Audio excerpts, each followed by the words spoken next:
All right. So, we got a little bit of Haggai and some Malachi to finish. And then we're going to move on to the next thing, which is leaps and bounds beyond what we're talking about now. So, if you will, turn to Haggai 2. Last week we finished up with work, worship, and the environment. So we're just going to finish we're going to finish up the minors today.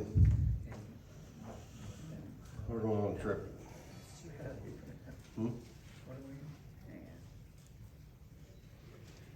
Okay. You say it's too hot in here?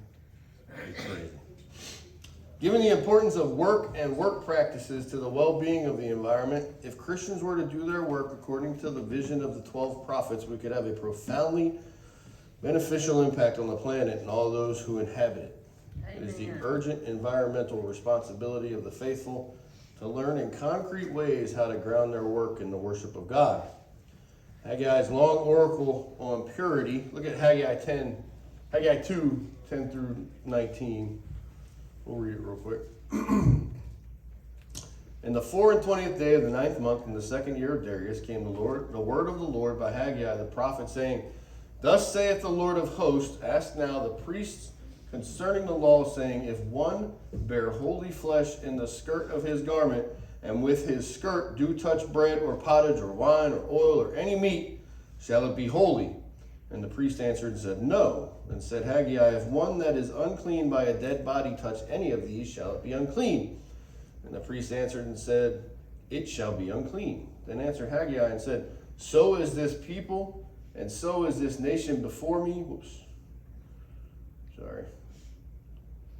Then answered Haggai and said, So is this people, and so is this nation before me, saith the Lord, and so is every work of their hands, and that which they offer there is unclean. And now I pray you, consider from this day and upward from before a stone was laid upon a stone in the temple of the Lord, since those days were when one came to an heap of 20 measures, there were but 10. When one came to the press fat to draw out 50 vessels out of the press, there were but 20. I smote you with blasting and with mildew and with hail in all the labors of your hands, yet ye turn not to me, saith the Lord. Consider now from this day and upward, from the 24th day of the 9th month, even from the day that the foundation of the Lord's temple was laid, consider it.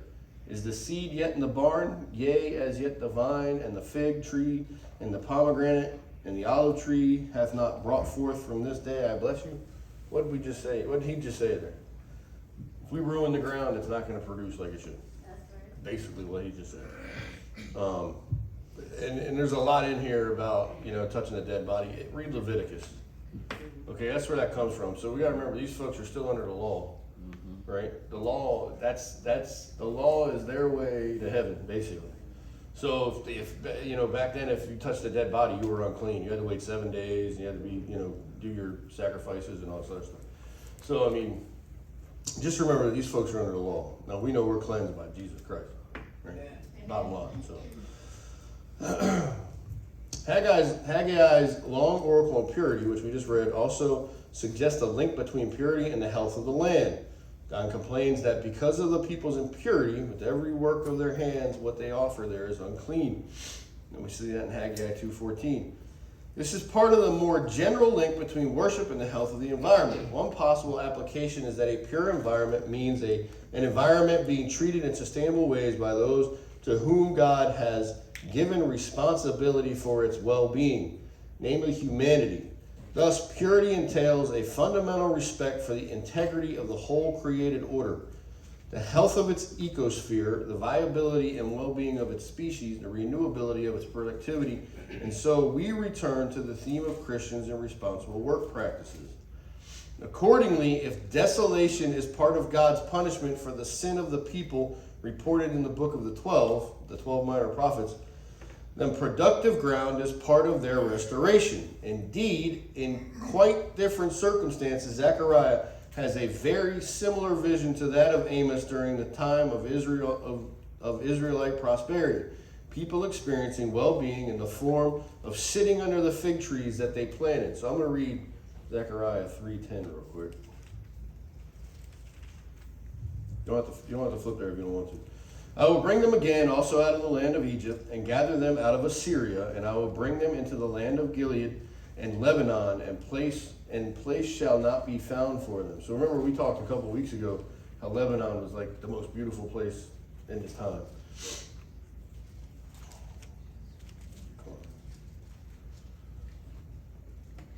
Peace with God includes care for the earth that God has made. Productive land, of course, must be worked in order to yield its fruit, and so the world of work is intimately connected with the realization of abundant life. That brings us to the last section of the prophets for this piece. Both sin and hope remain present in work. Even this is Malachi 1 through 4, and 6. So we're going to read all that together. Even in the time of restoration, human sin is never far away. Malachi, the third of the restoration prophets, complains that some of the people begin to profit by defrauding laborers of their wages. So let's look at Malachi 3:5 real quick. Malachi, who said that? And I will come near to you to judgment, and I will be a swift witness. And I will come near to you to judgment, and I will be a swift witness against the sorcerers, and against the adulterers, and against false swearers, and against those that oppress the hireling in his wages, the widow and the fatherless, and that turn aside the stranger from his right, and fear not me, saith the Lord of hosts. If you do a fair day's work, you deserve a fair day's wages, right? We can all agree on that. Not surprisingly, such people also pollute the temple worship by stinting that they contribute in offerings. Go back to Malachi 1. 8 through 19. And if ye offer the blind for sacrifice, is it not evil? And if ye offer the lame and sick, is it not evil? Offer it now unto thy governor. Will he be pleased with thee, or accept thy person, saith the Lord of hosts? And now I pray ye, beseech God that he will be gracious unto us. This hath been your means. Will he regard your person, saith the Lord of hosts? Who is there even among you that would shut the doors for naught? Neither do ye kindle fire on mine altar for naught. I have no pleasure in you, saith the Lord of hosts. Neither will I accept an offering at your hand. For from the rising of the sun, even unto the going down of the same, my name shall be great among the Gentiles. And in every place incense shall be offered unto my name, and a pure offering. For my name shall be great among the heathen, saith the Lord of hosts. But ye have profaned it, in that ye say, the table of the Lord is polluted, and the fruit thereof, even his meat, is contemptible. Ye said also, behold, what a weariness is it! And ye have snuffed at it, saith the Lord of hosts, and ye brought that which was torn, and the lame, and the sick. Thus ye brought an offering. Should I accept this of your hand, saith the Lord? But cursed be the deceiver, which hath in his flock a male, and voweth and sacrificeth unto the Lord a corrupt thing. For I am a great king, saith the Lord of hosts, and my name is dreadful among the heathen. So basically, if you take advantage of the poor or the weak or whatever, if you're not paying that fair wage, but you pay tithes, does that make it okay? No, it doesn't. It does not make it okay. Yet the hope of the prophets remains, and work is at the center of it. It begins with a promise to restore the religious social infrastructure of the temple. So let's see, that is Malachi 3:1. Don't turn there, I'll read it to you. Behold, I will send my messenger, and he shall prepare the way before me. And the Lord whom ye seek shall suddenly come to his temple, even the messenger of the covenant whom ye delight in. Behold, he shall come, saith the Lord of hosts. It proceeds with the restoration of the environment. So 3:11, and I will rebuke the devourer. It's broken up here into two different pieces. And I will rebuke the devourer for your sakes, and he shall not destroy the fruits of the ground. He's talking about locusts there. Okay, and then the second half of that, and I'm going to read 12 as well. Neither shall your vine cast her fruit before the time in the field, saith the Lord of hosts. And all the nations shall call you blessed, for ye shall be delightsome land, said the Lord of hosts. God promises, and then you will be a land of delight. People go about their work ethically, and as a result, the economy is restored in Israel, including the produce of the production of the soil and the vine of the field. So just finishing this out, let's look at Malachi 3:14 through 18. And this is the end of Malachi. Ye have said, it is vain to serve God, and what profit is it that we have kept his ordinance, and that we have walked mournfully before the Lord of hosts? And now we call the proud happy. Yea, they that work wickedness are set up. Yea, they that tempt God are even delivered. Then they that feared the Lord spake often one to another, and the Lord hearkened and heard it, and a book of remembrance was written before him for them that feared the Lord. And that thou then and that thought upon his I can't read. And a book of remembrance was written before him for them that feared the Lord, and that thought upon his name. What did we just learn? Because I can't read. Punctuation matters. Because I didn't see the comma. So I just kept on reading. Right? And they shall be mine, saith the Lord of hosts, in that day when I make up my jewels, and I will spare them as a man spareth his own son that serveth him.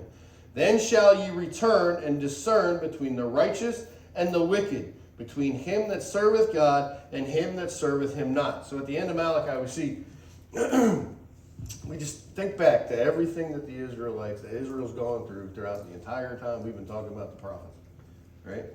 At the end of Malachi, we see a delightful land has been returned, excuse me, to Israel. Their economy's been restored. The vine's producing, the land's producing, and it's because they start doing the right thing. Now,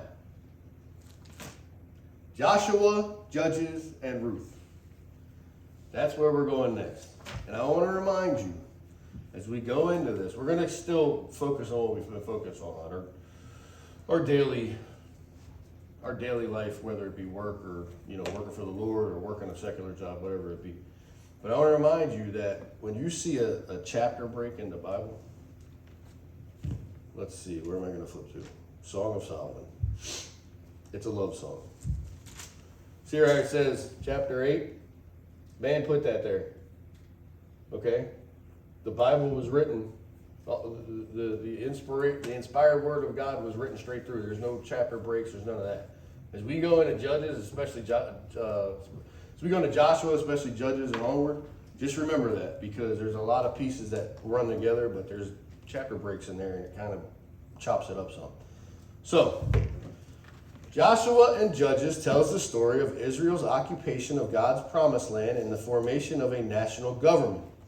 Their overall theme is that when God's people abide his commandments and his guidance,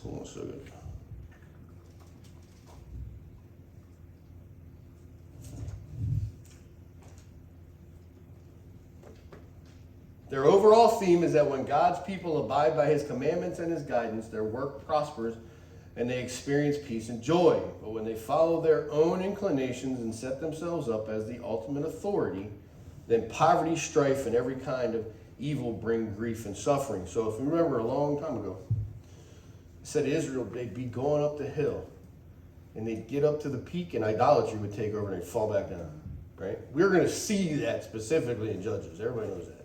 That's one of my favorite books in the Bible, because if you can learn anything about how you should live, it's from Judges. Judges, Proverbs, and James. And you'll see that in Joshua too. We see that in the Exodus, right? Moses goes up on the hill. Moses goes up on the mountain, and next thing you know, they're worshiping a golden calf. I mean, just like that. They're like, all right, Moses is gone. What are we going to do now? So, we see this, and a lot of times we'll see it in our life. We'll get up there, and everything will be going great. And then something happens, 9 times out of 10 by our own doing, and we're down here. Lose our focus. That's right. We lose our focus, and what causes us to lose our focus?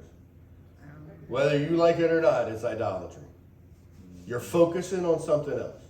When you take your focus off of Jesus, when you take your focus off of this, you're focusing on something else, done. It's idolatry. That's the bottom line. That is the word.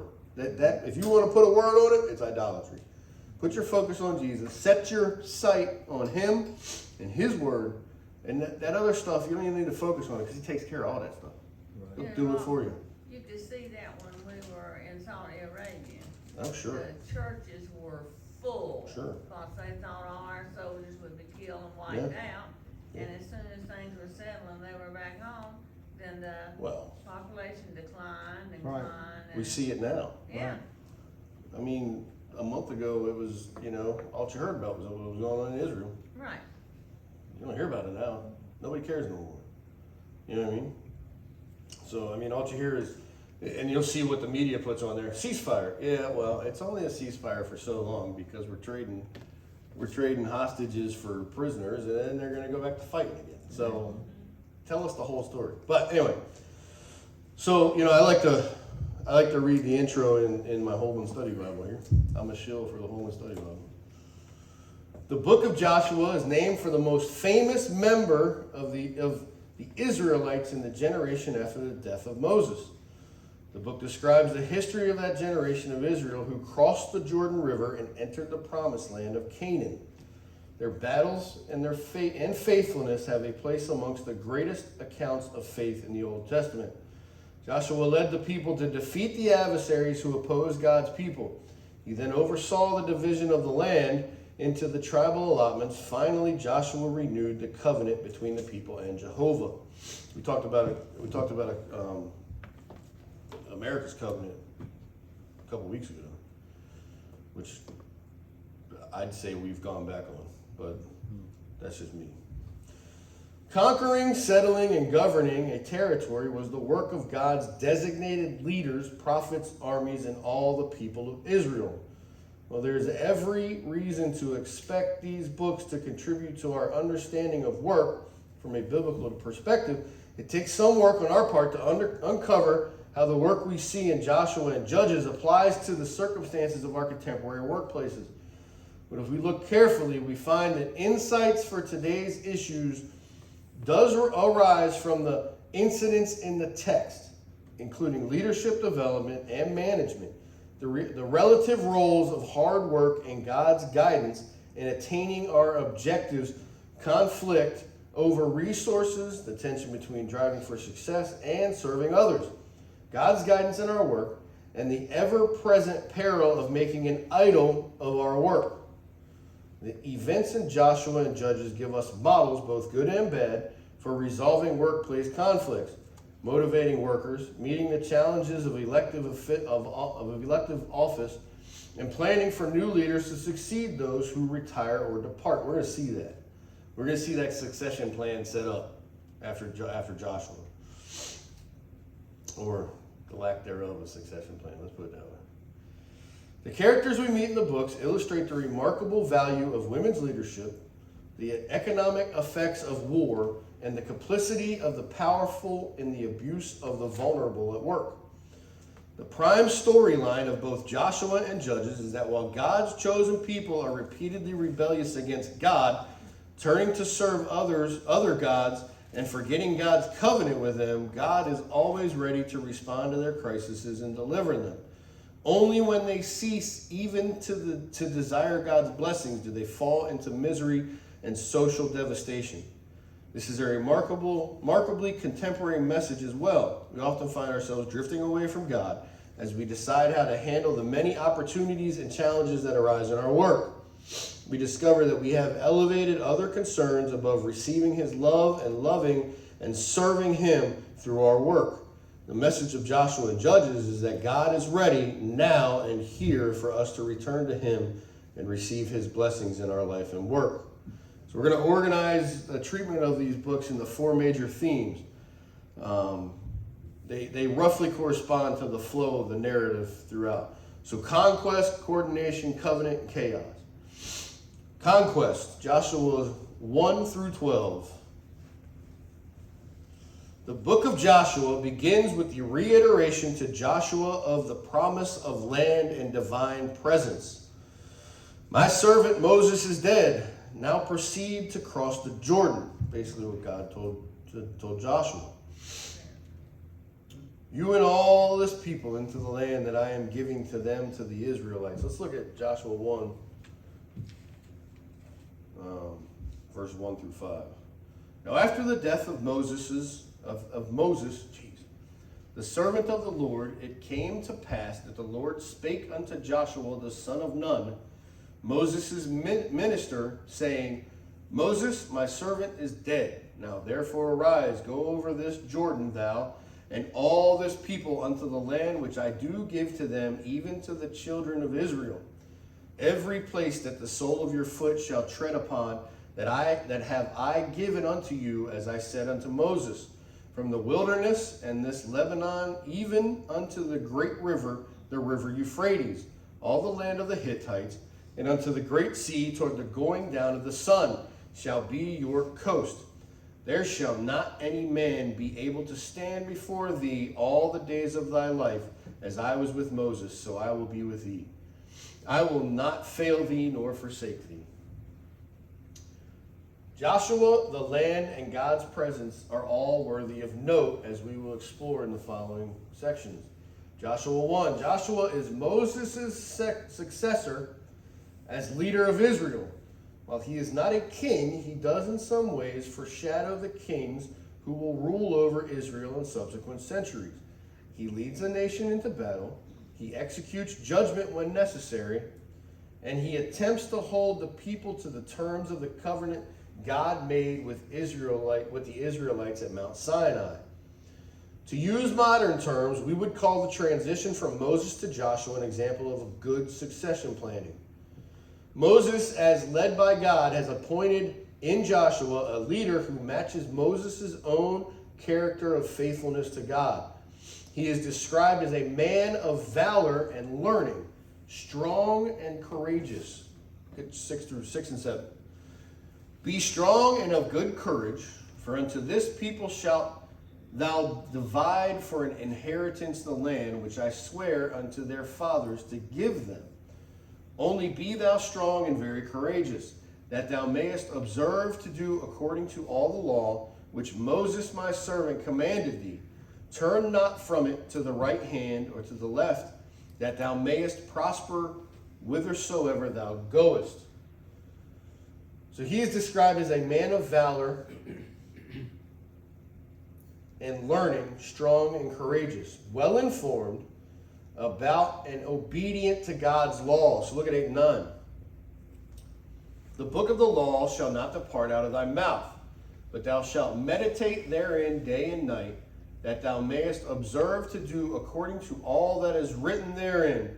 For then thou shalt make thy way prosperous, and then thou shalt have good success. Have not I commanded thee? Be strong and of good courage. Be not afraid, neither be thou dismayed. For the Lord thy God is with thee whithersoever thou goest. More importantly, he is a spiritual man. Ultimately, the foundation of Joshua's leadership is not his own strength, nor even Moses' tutelage, but God's guidance and power. God promises him in verse 9, be strong and of good courage, but be not afraid, neither be thou dismayed, for the Lord thy God is with thee whithersoever thou goest. So God's basically saying, look, hold your head up. I got your back. That's what God's saying there. He said, you're not going to fail. I got your back. As an example to today's leaders, Joshua's most notable characteristic may be his willingness to keep growing in virtue throughout his life. Unlike Samson, who seems stuck in infantile willfulness, Joshua transitions from a hot-headed young man to a military commander. So I'm going to go to Numbers real quick, and I'm going to tell you what we're talking about here. I'll read it to you. And Joshua, the son of Nun, and Caleb, the son of Jephunneh, which were of them that searched the land, rent their clothes. What do we mean by rent? Tear apart, that's right. Tear open. And they spake unto all the company of the children of Israel, saying, the land which we passed through to search it is an exceeding good land. If the Lord delight in us, then he will bring us into this land and give it us, a land which floweth with milk and honey. Only rebel not ye against the Lord. Neither fear ye the people of the land, for they are bread for us. Their defense is departed from them, and the Lord is with us. Fear them not. But all the congregation bade stone them with stones. And the glory of the Lord appeared in the tabernacle of the congregation before all the children of Israel. So Joshua and Caleb, they find this land that they just traveled through. It's a beautiful land, land of milk and honey. And they're so passionate that they rip their clothes open and they say, look, we can go kill all them people. We can go kill all of them and take their land. That's what they just said earlier in Elizabethan English, okay? They said, we can go kill all of them and take their land. So we see Joshua being a hothead here. But fast forward to the book of Joshua, and don't go there, but I'll read it to you. Actually, you can go if you want because it's long. We see Joshua go from a hothead young man, to a military commander. So Joshua 6, 1 through 21. And you don't have to go there if you don't want to, but I'll read it to you. Now Jericho was straitly shut up because of... Who doesn't know the story of Jericho? All right, good answer. Now Jericho was straitly shut up because of the children of Israel. None went out and none came in. So we've talked about a siege before. Israel is laying a siege on Jericho at the instruction of God. And the Lord said unto Joshua, see, I have given into thy hand Jericho, and the king thereof, and the mighty men of valor, and ye shall compass the city. All, that means surround the city.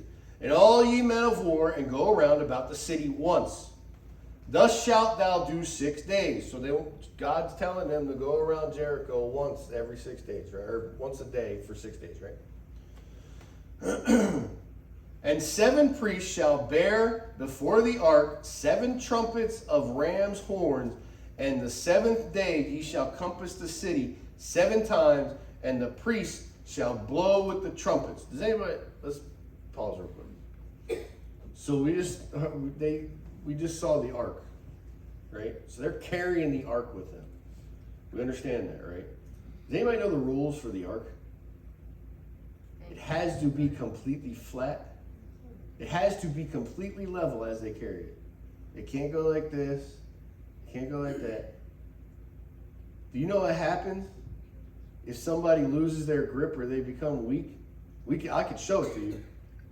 If somebody loses their grip or they become weak on one of them corners of carrying the ark, God killed them. It's happened. It's in this book right here. Somebody dropped their corner and God killed them. So think about this. They're going around Jericho once a day for 6 days carrying the ark. And on the 7th day, they're going around and then they got to blow their trumpets and all that jazz. And the whole time, they got to keep the Ark of the Covenant level. I can only imagine what that land looks like. I've never been to Jericho, so I don't know. But I can only imagine what that land looks like. I'd be tough, right? Let's just keep that kind of stuff in mind. And it shall come, And 7 priests shall bear before the ark 7 trumpets of ram's horns, and the 7th day ye shall compass the city 7 times. And the priests shall blow with the trumpets. And it shall come to pass that when they make a long blast with the ram's horns, and when ye hear the sound of the trumpet, all the people shall shout with a great shout, and the wall of the city shall fall down flat, and the people shall ascend up every man straight before him. That sounds pretty crazy. Think of, just imagine, if you will, the trust in God Joshua has to believe that. And it shall come to pass that when they make a long blast with the ram's horn, and when you hear the sound of the trumpet, all the people shall shout with a great shout, and the wall of the city shall fall down flat, and the people shall ascend up every man straight before him. Could you believe that if you were Joshua? Better yet, if you're leading the Israelites, which you can do the math on how many people that was. In fact, somebody do the math on that. Read back through the Old Testament up to Joshua and tell me how many people he's got with him right now. Can you if you were an Israelite and Joshua comes to you and says, look, we're going to walk around this thing one time a day for 6 days. Then the seventh day, we're going to do it 7 times. Then we're going to blow the horns and we're all going to shout. If you were an Israelite, would you believe that? That sounds pretty crazy, doesn't it? Part of the Red Sea sounds pretty That's crazy. that. You're absolutely right. Man, look, you calm down. Parting the Red Sea seemed pretty crazy too, didn't it? Until they saw Moses do it. All right. That's the whole theme of Joshua, Judges, and on and on and on. The Israelites have seen, they saw Moses split a rock in half and water come out. But are they going to believe Joshua that they're going to do this? Let's find out. And Joshua, the son of Nun, called the priests and said unto them, take up the ark of the covenant, and let 7 priests bear 7 trumpets of ram's horns before the ark of the Lord. And he said unto the people, pass on and compass the city, and let him that is armed pass on before the ark of the Lord. And it came to pass, when Joshua had spoken unto the people, that the 7 priests bearing the 7 trumpets of ram's horns passed on before the Lord, and blew with the trumpets, and the ark of the covenant of the Lord followed them. And the armed men went before the priests that blew with the trumpets, and the rearward came after the ark, the priests going on and blowing with the trumpets. And Joshua had commanded the people, saying, ye shall not shout or make any noise with your voice, neither shall any word proceed out of your mouth until the day I bid you shout. Then shall ye shout. So the ark of the Lord encompassed the city. The ark of the Lord compassed the city, going about it once, and they came into the camp and lodged in the camp. And Joshua rose early in the morning, and the priests took up the ark of the Lord, and 7 priests bearing 7 trumpets of ram's horns before the ark of the Lord went on continually, and blew with the trumpets, and the armed men went before them.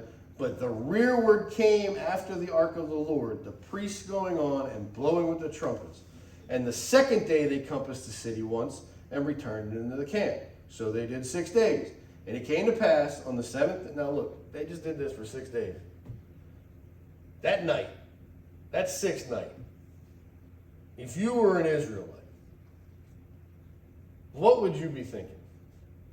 Ask yourself that question.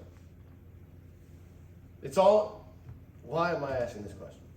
It's all about faith. Right? We see that throughout the Old Testament. That's why I was talking about idolatry. That's, Moses goes up on a mountain, next thing you know, they make a golden calf and they're worshiping it. Doesn't make any sense. The Israelites have seen the Red Sea part. They've seen Moses split a rock in half and get water out of it. They've seen a pillar of cloud. They've seen a pillar of fire leading them. They've seen that crazy storm of fire that's on top of Mount Sinai while he's up there with God. They've seen all that.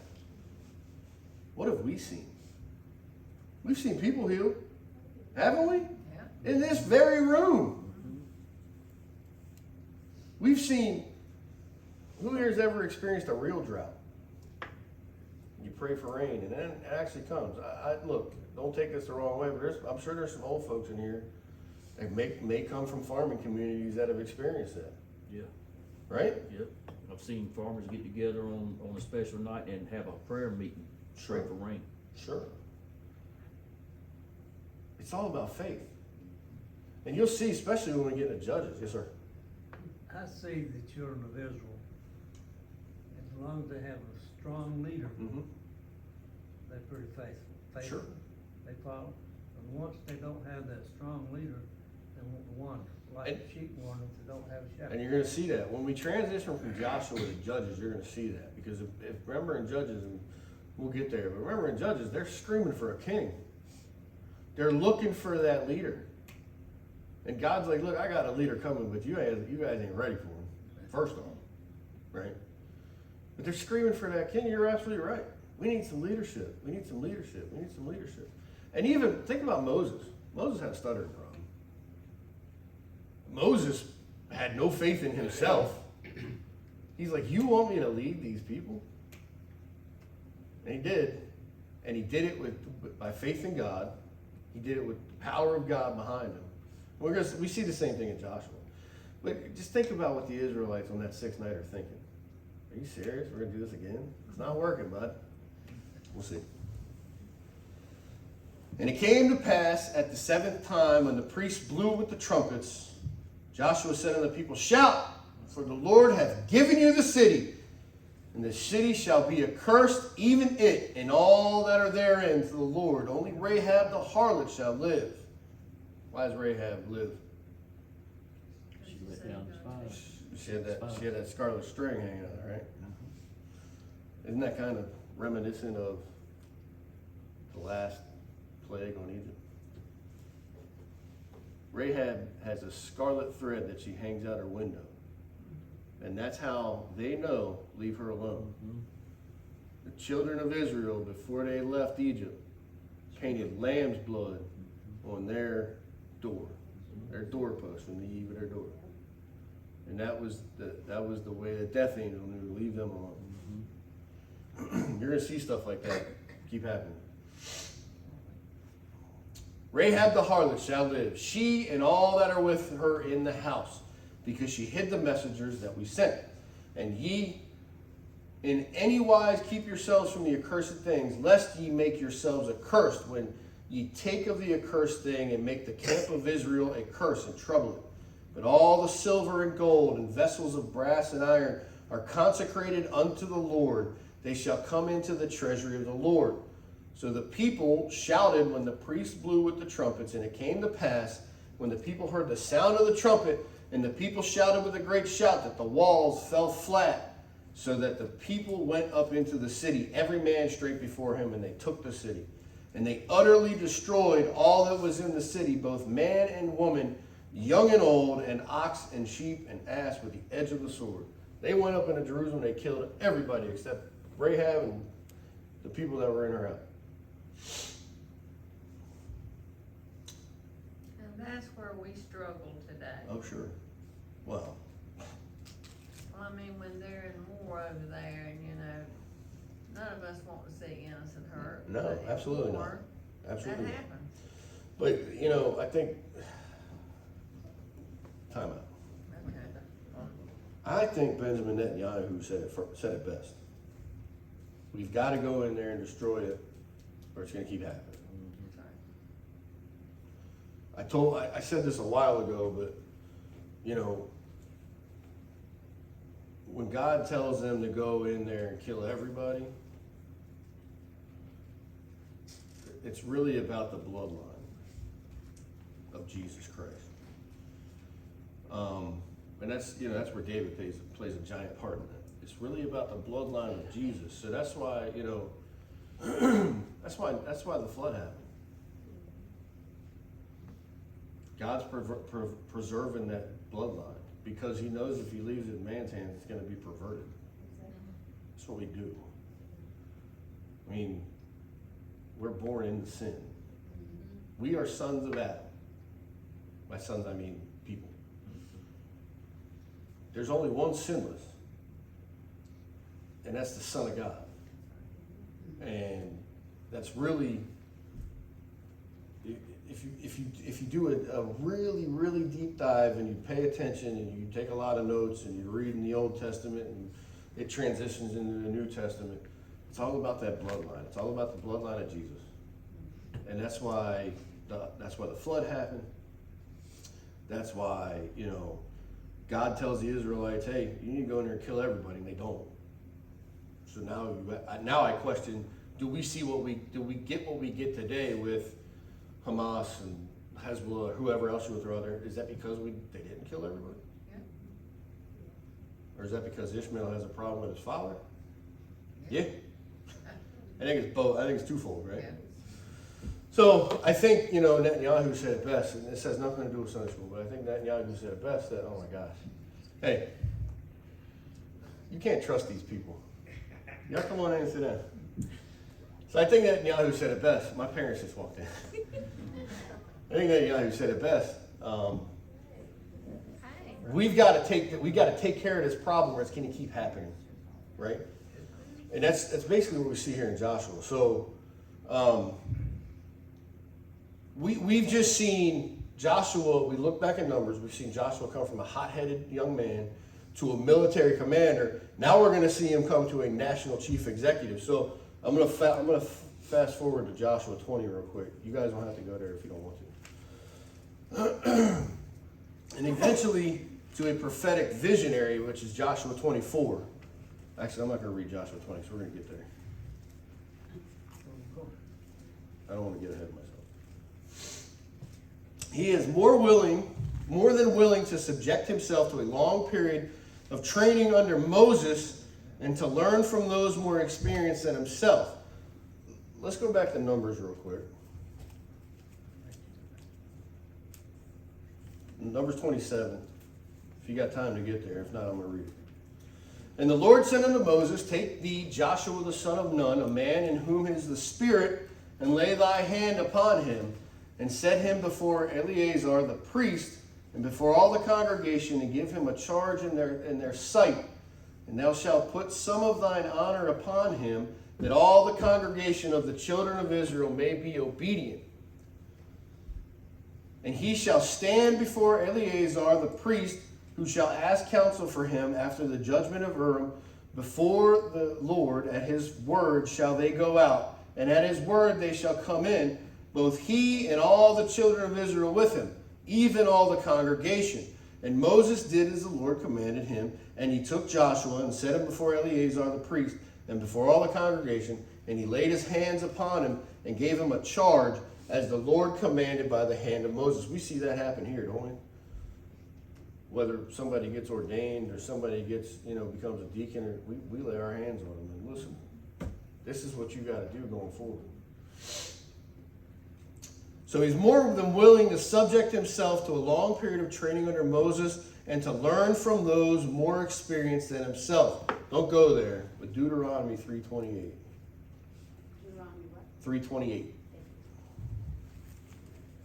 But charge Joshua and encourage him and strengthen him, for he shall go over before this people, and he shall cause them to inherit the land which thou shalt see. So God's telling Moses, hey, train him up, because he's the one that's going to take them across the river. He is not afraid to give orders in times of action, yet he continues to share leadership among a team, including the priest Eleazar and the elders of the 12 tribes. We'll see that, and you'll see that in Joshua 19:51. He never seems to refuse an opportunity to grow in character or to benefit from the wisdom of others. Man, wouldn't it be nice if we were like that? Wouldn't it be nice if we were like that? What time is it? We got a couple minutes. We're going to look at the land. Joshua 2-12. So throughout both Joshua and Judges, the land is of such central importance that it is virtually a character unto itself, and the land had rest. So look at Judges 3. Real quick, 3:11. And the land had rest 40 years, and Othniel, the son of Kenaz, died. So that's just a specific where we can see the land resting. And then 3:30, Judges 3:30. So Moab was subdued that day under the hand of Israel, and the land had rest 80 years. How many is the score? Anybody? Anybody remember Abraham Lincoln? Yeah. 20 years. 7 years ago. The major action of the book of Joshua is Israel's conquest of the land God had promised their ancestors. We can see that in Joshua 2:24. And that follows behind 1:6. The land is the central stage upon which God's drama with Israel is played out. And it rests at the core of God's promises to the nation. The law of Moses itself is inextricably bound to the land. Many of the law's chief provisions only make sense for Israel in the land. And the chief punishment under the covenant consists of expulsion from the land. I will devastate the land so that your enemies who come to settle in it, you know what? Leviticus. Everybody turn to Leviticus. This is a prime example. 26:32-33. We were just talking about Leviticus. What chapter? 26. 26. Chapter 26, verses 32 through 33. And I will bring the land into desolation, and your enemies which dwell therein shall be astonished at it. And I will scatter you among the heathen, and will draw out a sword after you, and your land shall be desolate, and your cities waste. The land, the earth, the ground under our feet is where our existence takes place. Even those who take to the sea and the air spend most of their lives on land. God's promise to his people is not a disembodied abstraction, but a concrete place where his will is done and his presence is found. The place we are at any moment is the place we encounter God, and the only place we must go about his work. Creation can be a place where either evil or good dwells. Our task is to work good in the actual creation and culture where we work. Joshua was given the task of making the land of Canaan holy by adhering to God's covenant there. We are given the task of making our workplaces holy by working according to God's covenant also. And I think we're going to wrap up right there. Next week we will look at work in the land. Joshua 5.